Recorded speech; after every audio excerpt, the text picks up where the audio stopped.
the way that I would introduce myself, it would be how I became who I am. And I'll start with some Mi'kmaq words. Dandeli Delam Simk is the thoughts we have about ourselves. Dandel Jasimk is the feelings that we have of who we are. And Dandel Lugumk is the work that we do. These words, I feel, inform our thoughts, our feelings, and our actions, and it creates who we are. Together, they work and inform our lives, our interactions with ourselves and with others. So simply, when I talk to myself, I say, Debidelam si. I am not only capable, but I have the courage to move forward. Gezalsi, Akemidelam si.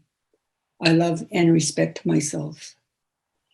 Nandel Luwe, the work that I do reflects that. Where do we learn who we are and how we think about ourselves? The people who teaches us or informs us initially is our family, our parents and our grandparents.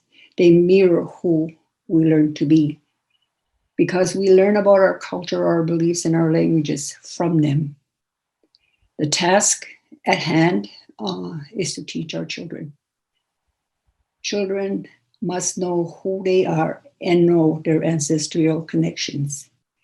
Knowing this will help them to create a better life for themselves. My mom used to always say, we need to create a better future for our children. And I often mistook that to mean financially. I have learned to come to understand that they mean spiritually. So as parents, we must know who we are and know our ancestral connections. Know and teach these will help to create a better life for us and for our children. As grandparents, we must know who we are and our ancestral connection. Knowing this will help us honor our Mi'kmaq way of life and help inform our children. I was fortunate to grow up in a community that was isolated.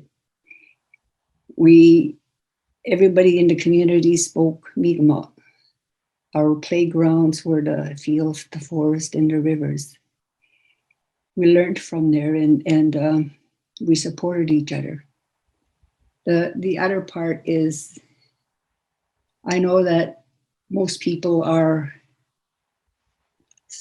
often doubt themselves. They doubt about our own history. We doubt our own ceremonies, and often we doubt people who try to teach us. And I think this is a learned behavior. We have been taught by 500 years of colonization, of discrimination, to be doubtful of who we are.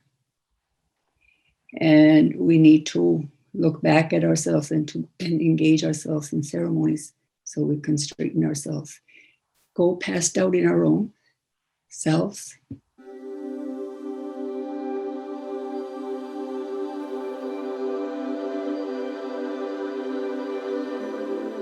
Nindelawisin, she cradles Utsipkamu. Hello, my name is Susan Bernard. I'm a 23-year-old Mi'kmaq woman living in Membertou, Nova Scotia.